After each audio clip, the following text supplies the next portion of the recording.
On March 17, 1925, Sheriff Thomas Mackenzie of Monroe County, Alabama, received a report that would lead to one of the most disturbing discoveries in American law enforcement history. A hunter had stumbled upon an isolated compound deep in the forests near the Tombigbee River, hearing sounds that he described as not quite human coming from beneath a large farmhouse. When Mackenzie and his deputies broke through a bolted cellar door 3 days later, they found 23 children huddled in darkness, some as young as 4, others approaching adolescence.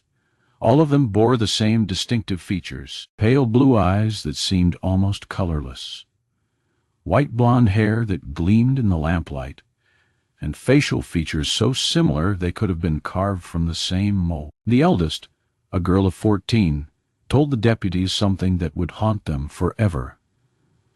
"Father says we are the pure ones. Mother says we cannot leave because we are the beginning of something new." What authorities uncovered over the following weeks was a story of obsession, isolation, and systematic inbreeding that had begun 14 years earlier when 2 twins made a decision that would destroy countless lives. Tonight, we reveal the complete story of Caleb and Caroline Webb and the twisted dynasty they tried to build in the Alabama wilderness. Before we dive deeper into this nightmare, I need you to do something. Subscribe to this channel and hit that notification bell, because stories like this, stories that were deliberately buried in sealed court records for decades, need to be told. And drop a comment telling me where you are watching from. Are you in Alabama? Do you know stories like this from your own region? Let's connect and share these dark histories. Monroe County, Alabama in 1911 was not the developed region it is today. The area around the Tombigbee River was largely wilderness, dense forests of pine and hardwood broken only by small farms and scattered settlements. The county seat, Monroeville, was a town of perhaps 800 people. Beyond that, civilization thinned rapidly into isolated homesteads where families lived weeks of travel from their nearest neighbors. It was a place where people could disappear, where secrets could be kept, where the eyes of law and society rarely penetrated. The Webb family had been in Alabama since before statehood. They were not wealthy, but they were established, owning a modest farm of about 150 acres in one of the more remote sections of Monroe County. Jacob Webb, the patriarch, was 48 years old in 1911, a stern man who believed in hard work, strict discipline, and minimal contact with the outside world.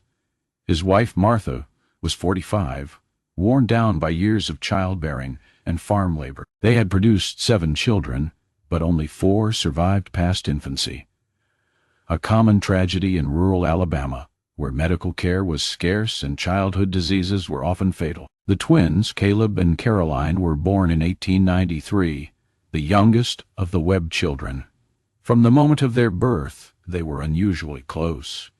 Even for twins, as infants, they cried when separated. As toddlers, they developed their own language that no one else could understand. As children, they were inseparable, playing together, eating together, sleeping in the same room despite their parents' attempts to separate them into appropriate quarters for their genders. The older Webb children had already left home by the time Caleb and Caroline reached adolescence, seeking their own lives in distant towns or marrying into other farm families. Jacob Webb noticed the unusual closeness between his youngest children, but dismissed it as a phase they would outgrow. Martha worried more, seeing something in the way they looked at each other that made her uneasy, but she lacked the words or authority to express her concerns to her husband. The twins were 18 years old in 1911 when their parents both died within weeks of each other.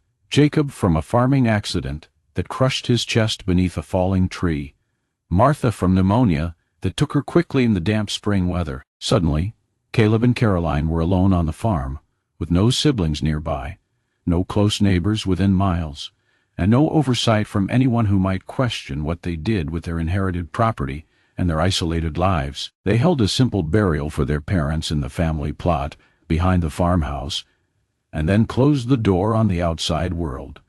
No one from Monroeville thought much about the Webb twins. They were known to be reclusive like their father, and in a county where people valued independence and privacy, their isolation seemed unremarkable. It was during the summer of 1911, 3 months after their parents' deaths,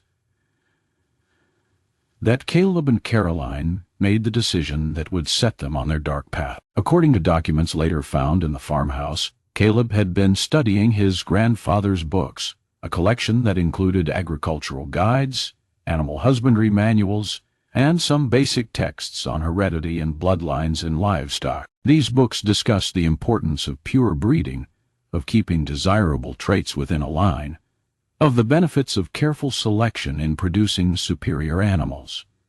Caleb, isolated and poorly educated, applied this logic to human beings. He became convinced that he and Caroline, as twins, represented a pure genetic line that should be preserved and strengthened. In his distorted understanding, their identical heritage meant that their children would be even more pure, more perfect, continuing an unblemished bloodline. He wrote in a journal discovered later that he believed most humans were contaminated by mixing different family lines, but that he and Caroline could create something new and superior by keeping their blood absolutely pure. Caroline, equally isolated and completely dependent on her brother for survival and companionship, accepted his reasoning. She had been raised in an environment where women's opinions mattered little, where obedience to male authority was expected and enforced. When Caleb explained his vision, she did not question it. She had no framework for questioning it, no education or outside influence that would allow her to see the fundamental wrongness of what he proposed. On August 15, 1911, Caleb and Caroline were married in a ceremony they conducted themselves on their property. There was no minister, no witnesses, no legal documentation. They simply exchanged vows they had written, placed simple rings on each other's fingers, and considered themselves husband and wife. The fact that this was both illegal and deeply taboo never seemed to enter their considerations, or if it did, they dismissed such concerns as irrelevant to their isolated existence. Caroline became pregnant almost immediately. Neither twin understood much about pregnancy or childbirth beyond what they had observed with farm animals.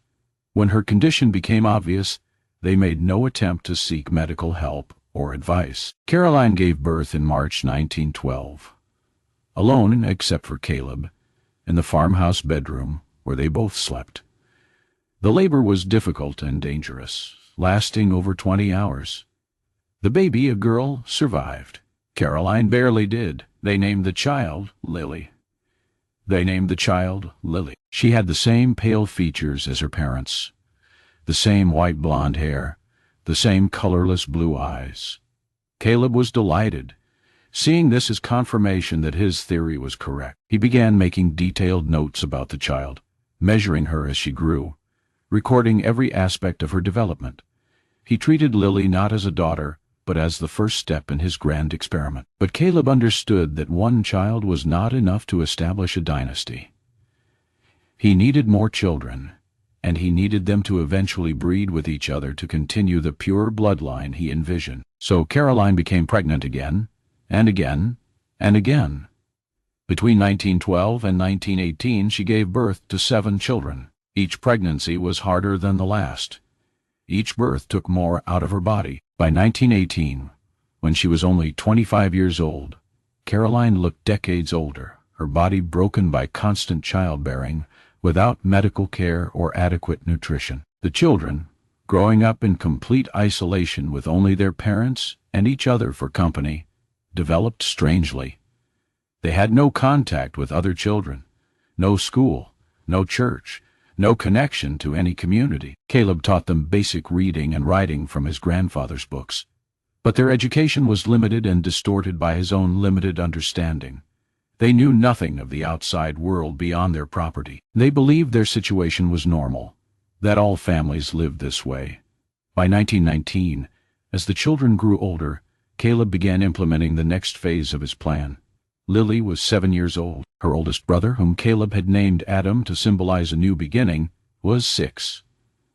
Caleb began teaching them that they were special, that they were the pure ones, that eventually they would marry each other, and continue the sacred work of creating a perfect bloodline. But Caleb's plan required more than just his children breeding with each other. He needed to expand the breeding pool while keeping it under his complete control. He needed more women. In 1920, he began acquiring them through methods that ranged from manipulation to outright kidnapping. His first acquisition was a young woman named Sarah, barely 16 years old, who had become lost while traveling through the area. Caleb found her on the road, offered help, and then refused to let her leave. He kept her locked in a room in the farmhouse, and when she tried to escape, he confined her to the cellar. Over the following years, 3 more young women found themselves trapped at the Webb compound through similar circumstances.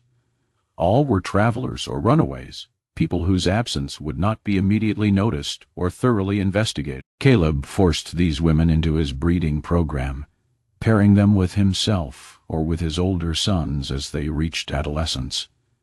The children born from these forced unions were added to the growing population under Caleb's control. By 1923, the compound housed 19 children from these various pairings, plus the 4 captive women who continued to be used as breeding stock. Caroline, physically broken and emotionally destroyed, had become a ghost in her own home, barely eating, rarely speaking, existing in a state of profound depression that modern medicine would recognize as severe trauma. She had given birth 9 times in 11 years, and the physical toll was catastrophic. The conditions in which these children lived would shock even hardened investigators. The farmhouse was large enough for Caleb and Caroline, and perhaps the oldest children, but there was not room for nearly 24 people. Caleb had converted the cellar into living quarters, installing crude beds and basic furniture. But as the population grew, he began locking the younger children in the cellar full-time, allowing them out only for chores and lessons. He claimed this was to protect them, to keep them pure and safe from outside contamination. In reality, it was a prison. The children received minimal food, mostly cornmeal mush and whatever vegetables could be grown in the garden. They were dressed in clothes made from old flour sacks. They were denied any form of entertainment or play beyond what they could create themselves in the darkness of the cellar. Many developed health problems from lack of sunlight, poor nutrition, and unsanitary conditions. Several of the younger children showed signs of rickets, their bones soft and deformed from vitamin D deficiency. But perhaps the most disturbing aspect of Caleb's experiment was the psychological damage he inflicted through his ideology of purity. He taught the children that they were superior to all other humans, that their pure blood made them special, that mixing with outsiders would destroy their perfection. He instilled in them a deep fear of the outside world, telling them stories of violence and disease and evil that awaited anyone who left the compound. He created a closed system where his authority was absolute and questioning was punishable by confinement in complete darkness for days at a time. By 1924, Caleb had begun pairing the oldest children for breeding. Lily, now 12, was matched with Adam, age 11. Neither child understood what was happening to them beyond what Caleb told them, that this was their sacred duty, that they were creating the next generation of pure ones. When Lily became pregnant at age 13, Caroline tried to intervene, tried to tell Caleb that this was wrong, that they had to stop. Caleb responded by locking Caroline in the cellar with the other women and children, removing her from any position of influence. It was this decision that ultimately led to discovery. Caroline, locked in the cellar with the captive women, finally heard their stories. She learned that they had families looking for them, that their disappearances had been noted, that they were not willing participants in Caleb's experiment. For the first time in years, something broke through the fog of Caroline's depression and conditioning.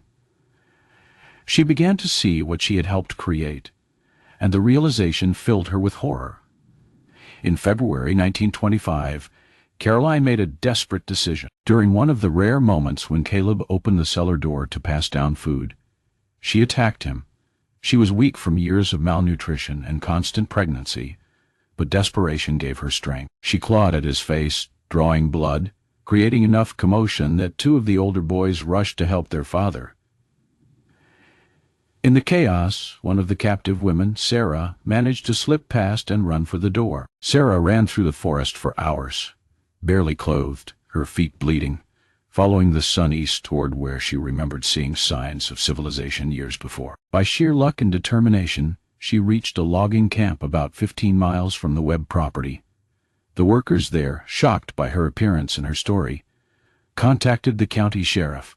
Sheriff Mackenzie initially doubted Sarah's account. It seemed too extreme, too much like something from a sensational novel rather than reality. But her physical condition suggested genuine trauma, and her detailed knowledge of the area around the Webb farm convinced him that investigation was warranted. He assembled a group of 6 deputies and rode out to the compound on March 17, 1925. What they found exceeded even Sarah's disturbing descriptions. The farmhouse was in a state of deterioration, surrounded by overgrown fields that had not been properly cultivated in years. When Mackenzie knocked on the door, Caleb answered with a rifle, demanding they leave his property. Mackenzie, showing the arrest warrant he had obtained based on Sarah's accusations of kidnapping, informed Caleb he had no choice but to allow inspection. The confrontation that followed was tense. Caleb insisted that Sarah was a liar, that there were no captive women, that he was being persecuted for living peacefully on his own land. But Mackenzie heard sounds coming from inside the house, children's voices, and the sheriff was not leaving without investigating further. When Caleb refused to stand aside, Mackenzie and his deputies forced their way in. The interior of the house was shocking, filthy, cluttered with debris, and showing evidence of far more occupants than the 2 adults Caleb claimed lived there. Mackenzie immediately noticed the bolted door leading to the cellar. When he demanded it be opened, Caleb claimed it was just storage. But the deputies could hear movement below. Whispers, the unmistakable sounds of people trying to be quiet. They broke the lock and descended into darkness. What the lamplight revealed would traumatize every man present. 23 children of various ages, huddled together in filth. 4 young women, all showing signs of malnutrition and abuse. Caroline Webb sitting in a corner, rocking back and forth, unresponsive to questions. And a pregnant 13-year-old girl who turned out to be Lily, Caleb and Caroline's eldest daughter. The children were in terrible condition, pale from lack of sunlight, with skin diseases from unsanitary conditions. Malnourished, with distended bellies and stick-thin limbs. Several had obvious untreated injuries. One boy of about 8 had a broken arm that had healed incorrectly, leaving it twisted and useless. A younger girl was partially deaf, apparently from an untreated ear infection that had destroyed her hearing. Most disturbing was their behavior. They cowered from the light, hiding their faces. They would not speak except in whispers to each other. They seemed more like terrified animals than human children. Mackenzie arrested Caleb immediately. As the deputies brought the children up from the cellar, Caleb showed no remorse or recognition of wrongdoing. Instead, he began ranting about his experiment, about the importance of pure bloodlines, about how the sheriff was destroying something important and unique. He claimed he was a visionary who would be vindicated by history. His complete lack of awareness of the suffering he had caused was perhaps more disturbing than his crimes themselves. Caroline was found to be in such poor physical and mental condition that she was not immediately arrested, but instead taken to a hospital in Mobile. She was severely malnourished, weighing less than 90 pounds despite being 5 feet 6 inches tall. She had multiple untreated medical issues from years of childbirth without medical care, and her mental state was described in hospital records as catatonic, barely responsive to questions, showing signs of severe trauma and depression. The 4 captive women were freed and eventually returned to what remained of their families. Sarah was 22 years old, but looked 40, aged by 5 years of captivity and forced pregnancy. The other 3 women had similar stories of being lured or kidnapped and then held through fear, isolation, and physical confinement. All 4 required extensive medical care and would carry psychological scars for the rest of their lives. The children presented a massive challenge for the authorities. 23 children ranging from age 4 to 14, all requiring immediate medical care, all severely traumatized, and all sharing genetic relationships so complex and disturbing that it took weeks to sort out. Blood tests and medical examinations revealed the full extent of Caleb's breeding program. Of the 23 children, all shared Caleb as either father or grandfather. 8 were children of Caleb and Caroline. 7 were children of Caleb and various captive women. 6 were children of Caleb and Caroline, who had been paired with captive women as they reached adolescence. And 2, including the pregnant Lily, were products of sibling incest among Caleb's children. The genetic consequences of this systematic inbreeding were evident in the children. While most were physically functional, many showed subtle abnormalities, higher than normal rates of vision problems, unusual dental formations. Several children had the same distinctive birthmark, a genetic quirk that had been amplified by inbreeding. More concerning were the intellectual and developmental issues. Several children showed signs of developmental delays that doctors attributed to both environmental deprivation and possible genetic factors. The combination of inbreeding and severe neglect had created a population with profound needs. Caleb's trial began in August 1925 in the Monroe County Courthouse in Monroeville. It was one of the most sensational trials in Alabama history up to that point. The courtroom was packed daily with spectators, journalists from as far away as New York, and curious onlookers who wanted to see the monster who had created such horror. Caleb showed no understanding of why people were reacting with such revulsion to his actions. He insisted throughout the trial that he had done nothing wrong, that he was engaged in important work, that his children were superior specimens who would thank him someday for creating them. The prosecution presented overwhelming evidence, medical testimony about the conditions in which the children had been kept, testimony from the rescued women about their captivity and abuse, documents found in the farmhouse including Caleb's journals detailing his breeding program and his philosophy of genetic purity, photographs of the children that showed their malnourished condition, and the squalor of the cellar. The evidence was so damning that the defense attorney could only argue for mercy based on Caleb's obvious mental illness. The verdict came quickly. Caleb Webb was found guilty on multiple counts including kidnapping, rape, incest, child abuse, and conspiracy to commit various felonies. The judge, visibly shaken by what had been revealed during the trial, sentenced Caleb to life in prison at hard labor. In his sentencing statement, the judge said that while he personally believed Caleb deserved death, he was sentencing him to life so that he would have years to contemplate the suffering he had caused.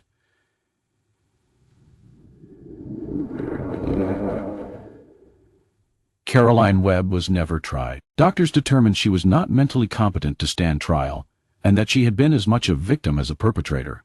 She spent the rest of her life in a state mental hospital, never recovering her ability to function independently.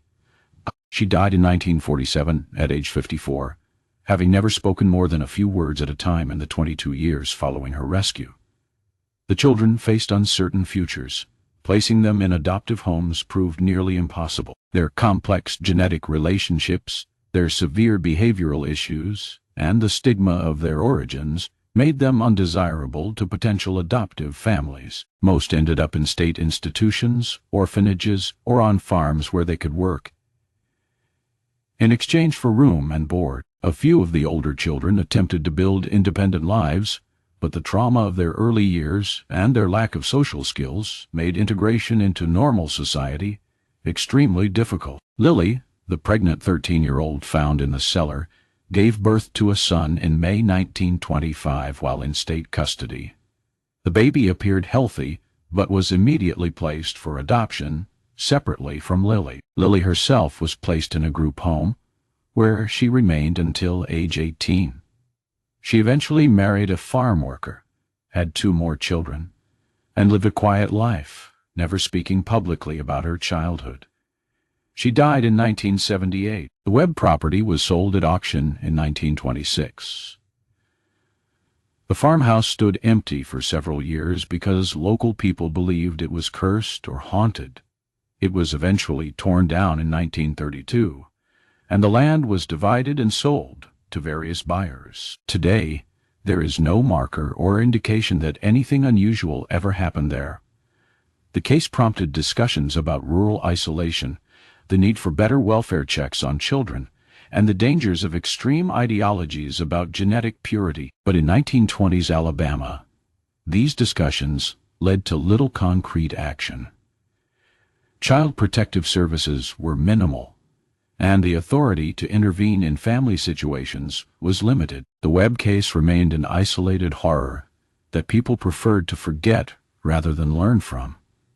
Medical researchers later studied the Webb children to understand the effects of systematic inbreeding over multiple generations. What they found confirmed the dangers: higher rates of genetic disorders, reduced immune function, increased susceptibility to certain diseases, and cognitive issues that, while not severe in most cases, were statistically significant when compared to the general population. The research was published in medical journals but remained obscure, known mainly to specialists in genetics and heredity. Caleb Webb died in prison in 1952 at age 59. He never expressed remorse for his actions. Prison records indicate he spent most of his time writing elaborate treatises about genetic purity and superior bloodlines, documents that were destroyed after his death as having no value. To the end, he maintained he had been a misunderstood pioneer whose work would eventually be recognized as important. The story of the Webb twins and their isolated dynasty raises uncomfortable questions about how such horror can develop in isolated communities, about the dangers of unchecked authority within families, and about what happens when pseudoscientific ideas about genetics are taken to their logical extremes by people without education or moral restraint. It shows how isolation can allow abuse to flourish unchecked for years. Perhaps most disturbing is that the Webb case was not unique. Throughout the early 20th century, similar cases of extreme family isolation and abuse were discovered in rural areas across America. The Webb case was simply one of the most extreme and well documented. It reminds us that darkness can exist anywhere, that geographic isolation can hide terrible secrets, and that systems designed to protect the vulnerable must be vigilant even in the most remote areas. What do you think about this case? How could it have been prevented? What warning signs might neighbors have noticed if they had been paying attention?